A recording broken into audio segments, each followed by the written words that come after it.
Assalamu alaikum everyone. This is Ko once again before. I hope you are doing it. I'm also bright and shiny by the grace of Almighty. আজকের লেসনে আমরা শিখব have to এবং has to এর ব্যবহার।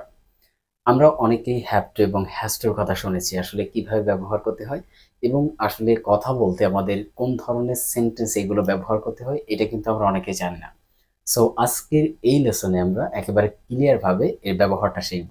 দেখেন, have to এবং has to এর বাংলা অর্থ হচ্ছে তে হবে।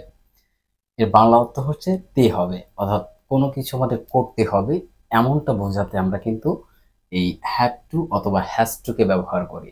ঠিক আছে, তো এইটা দিয়ে আসলে কিভাবে সেন্টেন্স মেক করা যায় সেটা আমরা একটু শিখি। দেখেন, আমরা যদি কোনো স্ট্রাকচার দিয়ে বা কোনো কিছু দিয়ে সেন্টেন্স মেক করতে চাই তাহলে প্রথমে আমাদের যেটা প্রয়োজন হয় সেটা হচ্ছে সাবজেক্ট।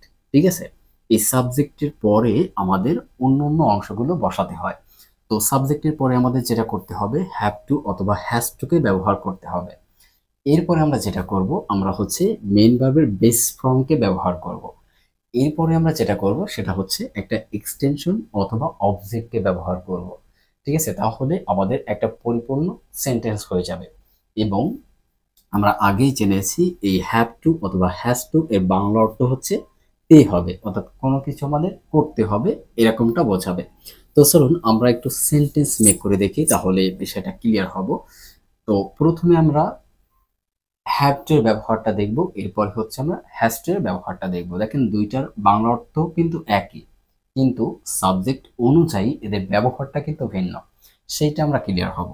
তো আমি ধরুন বললাম যে আমাকে বাজারে যেতে হবে, তাহলে আমি কিভাবে সেন্টেন্সটা মেক করব? তো প্রথমে আমাদের যেটা করতে হবে সাবজেক্টকে বসাতে হবে। তো এখানে সাবজেক্টকে আমি আমি বা আমাকে বাজারে যেতে হবে। তো এই যে আমাকে, এটা হচ্ছে সাবজেক্ট। তো আমি বা আমাকে ইংলিশ হচ্ছে আই। ঠিক আছে, তো আমরা এখানে আই কে বসাই। তো আই হচ্ছে সাবজেক্ট। এরপর আমরা কি করব, আমাদের সাবজেক্ট অনুযায়ী হ্যাভ টু অথবা হ্যাজ টু কে বসাবো। তো যেহেতু আই সাবজেক্ট, এই আই সাবজেক্টের পরে সবসময় আমাদের হ্যাভ টু কে বসাতে হয়। সো আমরা হ্যাভ টু কে বসাবো। তো আমরা হ্যাভ টু কে বসালাম, আই হ্যাভ টু।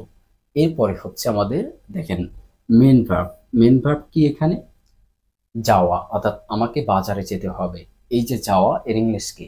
এর ইংলিশ হচ্ছে গো। তাহলে আমরা এখানে গো কে বসাবো। আই হ্যাভ টু গো, আমাকে যেতে হবে কোথায়? বাজারে। বাজারের ইংলিশ কি আমরা সকলেই জানি, মার্কেট। তো এর সাথে কি করতে হবে? একটা টু যোগ করতে হবে। I have to go to market.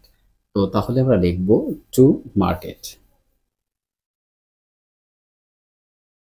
ঠিক আছে, এই টু মার্কেট এতটুকু হচ্ছে আমাদের এক্সটেনশন অথবা আমরা অবজেক্টও বলে থাকি। ঠিক আছে, তো সব জায়গায় যেহেতু আমাদের অবজেক্ট বসে না, আমাদের অনেক সময় হচ্ছে অ্যাডভার্বাল বসে, অর্থাৎ অ্যাডভার্ব বসে। ঠিক আছে, অ্যাডভার্ব বা প্লেস বসে। তো সেই জন্য আমরা এখানে এক্সটেনশন আকারে এটাকে বোঝার চেষ্টা করতেছি। এই পার্টটা কিন্তু আমাদের এক্সটেনশন। তো তাহলে আমরা বুঝতে পারলাম যে একটা সেন্টেন্স আমরা কিভাবে মেক করব। এখন যদি আপনি চান যে হাজার হাজার সেন্টেন্স মেক করবেন এই হ্যাভ টু দিয়ে, তাহলে কিন্তু আপনি পারবেন। যদি আপনি বলেন যে আমাদেরকে বাজারে যেতে হবে, তাহলে কিভাবে বলবেন? We have to go to market. যদি বলেন যে আমাকে বই পড়তে হবে, তাহলে কিভাবে বলবেন? I have to read the book. আমাকে বই পড়তে হবে। এরপরে যদি আপনি বলতে চান যে আমাকে ভাত খেতে হবে, তাহলে কিভাবে বলবেন? I have to eat rice. আমাকে ভাত খেতে হবে। তো এইভাবে করে আমরা কিন্তু এই হ্যাভ টু দিয়ে হাজারো সেন্টেন্স তৈরি করতে পারবো। এখন যদি আমরা হ্যাজ টুর ব্যবহারটা দেখি, তাহলে সেটা কেমন হবে একটু দেখার চেষ্টা করি। দেখেন, হ্যাজ টু সাধারণত আমরা থার্ড পারসন সিঙ্গুলার নাম্বার যে সাবজেক্টগুলো আছে তারপরে বসাই, যেমন হি, সি, ইট, অথবা যে কোনো একজন সিঙ্গেল ব্যক্তির পরে আমরা কি করি? হ্যাজ টু কে বসাই। ঠিক আছে, আমরা একটু দেখার চেষ্টা করি। ধরুন আমি বললাম যে কবিরকে বাজারে যেতে হবে। ঠিক আছে, আমরা সেম সেন্টেন্সটা একটু দেখার চেষ্টা করি, শুধুমাত্র সাবজেক্ট পরিবর্তন করব। তো বললাম কবিরকে বাজারে যেতে হবে, তাহলে কিভাবে বলবো আমরা? দেখেন, কবির, কবির, কবির হচ্ছে এখানে সাবজেক্ট, একজন সিঙ্গেল ব্যক্তির নাম। ঠিক আছে, এরপর আমরা কি করব? হ্যাজ টু কে বসাবো, কারণ এটা হচ্ছে থার্ড পারসন সিঙ্গুলার সাবজেক্ট। তাহলে আমরা এখানে বসাবো has to. Kabir has two.